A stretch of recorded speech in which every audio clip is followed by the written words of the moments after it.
Hello, my name is Skip Vaccarello. This is the first of a multi-episode series called Who Do You Want to Become?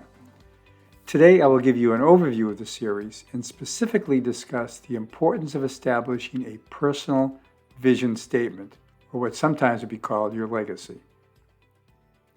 Who do you want to become is a question many of us ask, especially when we were young. As a youngster, the question usually took the form of, what do I want to do when I grow up? As a youngster, my answer to what do I want to be when I grow up was sometimes answered a fireman, then a professional baseball player. I grew up in the Ted Williams era and was a big fan of his. You may know that he was the last player to hit for an over .400 batting average.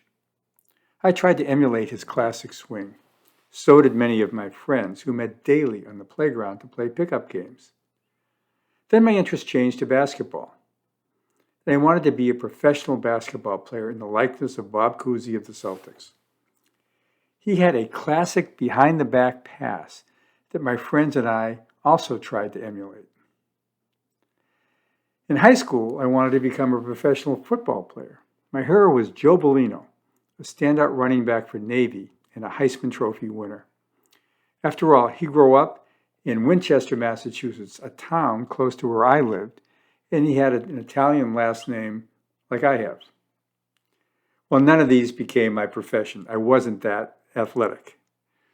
Life often takes unexpected turns. Different opportunities come, our interests change, and new talents become our passion. In this series, I want to look at the question, who do I want to become, from a larger perspective than career, from an eternal and godly perspective. After all, the question is not only about career advancement, but about personal and spiritual growth. But some of the same principles apply. The question, who do I want to become, has affected my life direction even to this day, and it is a fundamental question. As I have gotten older, I realize that this is one of the most critical questions in life we need to answer. As a follower of Jesus, a way to answer the question, who do I want to become, is to put the question in the context of, who does God want me to become? No matter how we look at it, life is short, especially when we compare it to eternity.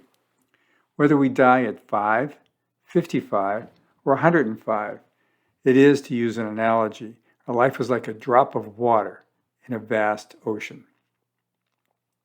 We only have a short time to become the person we want to be and the person that God wants us to be. Jesus gives us two critical insights into who he wants us to become.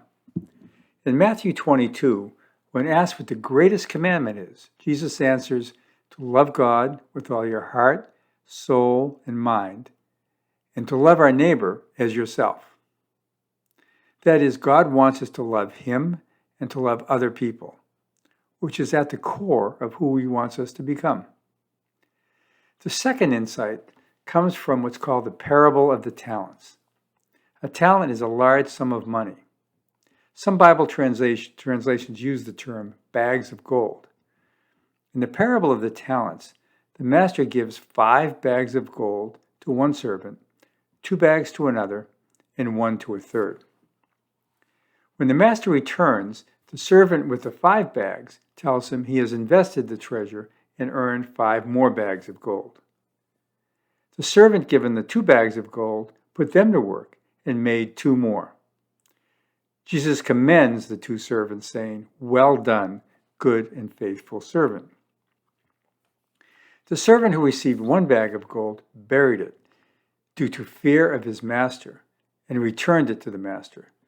The master calls the servant with 1 bag lazy and tells him that at least he should have invested it and at least earned some interest. The master then tells the servant to give his 1 bag to the servant who earned the 5 bags. The idea is that God rewards those who put considerable effort into bettering their lives and the lives of others. He does not want us to bury our money, skills, experiences, and talents and sit back awaiting salvation.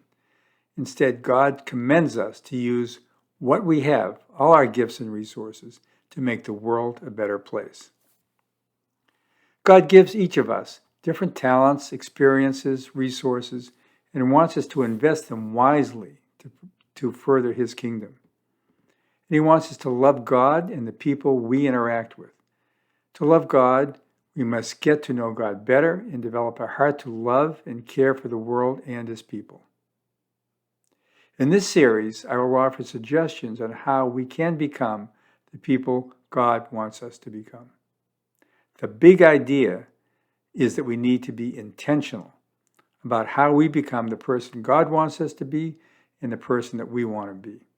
I will suggest some practices to help you become who you want to be and God wants you to be. I will start with some background. I've had a career primarily in high tech, leading various companies. These days, I'm a partner in a faith-based venture capital firm called One Flourish Capital. But I also mentor and coach business entrepreneurs and have the opportunity periodically to teach college and business school students. In those discussions with students, I talk about the need for the organizations, companies that is, to have a strategic plan to determine their enterprise's vision, mission, values, and goals. But then I also make the discussion personal. I ask the students, what is the vision and mission you have for your life? What values or behaviors do you have that you would never want to compromise? And what goals will help you fulfill your vision or legacy? Without such a plan, I tell them, you're simply wandering in the wilderness and will grab on to whatever comes your way. And to me, that is no way to live. I suggest that they be intentional about determining who they want to become. I suggest they start by writing down how they want to be remembered. That is, what they want their legacy to be. This is a practice I have often used and have found it quite helpful. Once you know what you want for your legacy, you can better determine your vision, mission, values, and goals. Those steps will help you become the person you and God want you to become. Let me give you a call to action. How would you like to be remembered? What would you like your legacy to be? By taking steps today, you can help shape your legacy, not only who you want to become, but who God wants you to become, so that when we are face to face with God, He will remark, "Well done, good and faithful servant." Specifically, I suggest that you consider writing down what would you like your legacy to be. Your legacy becomes the vision for your life. In other words, how do you envision who do you want to become? For example, would you want to be remembered as a godly man or woman?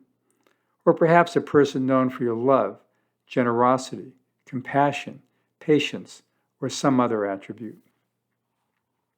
The idea is to determine how you can use your God-given gifts, talents, resources, and opportunities to make a difference in people's lives and in the world. Recently, at a gathering of friends, I asked people to share what they would like their legacy to be. I did this to encourage them, to reinforce what they had to say, and even offer suggestions on items they might have missed. It was a positive experience for all of us. I believe we walked away refreshed, and I hope more determined to continue to build our legacy. So again, I suggest you write down what you hope your legacy will be. What you want your legacy to be becomes your personal vision statement. And you may want to share it with close friends and get their feedback. In subsequent episodes, I will help you determine your mission, core values, and goals. Each of these elements will help you achieve your vision for life and who you want to become. In the next episode, I plan to talk about the importance of articulating your mission and how that can lead to you becoming the person you want to become and God wants you to become. The takeaway today is for you to be intentional. Think about the legacy you want to leave, the vision for your life. I suggest that you write a personal vision statement. Start with what I call my vision in brief. a one-sentence description of the vision of who you want to become, and then expand it into how you envision the legacy you want to leave. On my website, skipvaccarello.com, you will find a sample form called My Personal Strategic Plan, and instructions that will help you develop the plan for who you want to become. So go to skipvaccarello.com. And periodically, you will want to modify your strategic plan as your circumstances change, but it is good to have a record of it. It will help you be intentional. Well, I hope you've benefited from this episode. In the next episode, I will discuss developing the second element of your personal strategic plan, your mission statement. Thank you.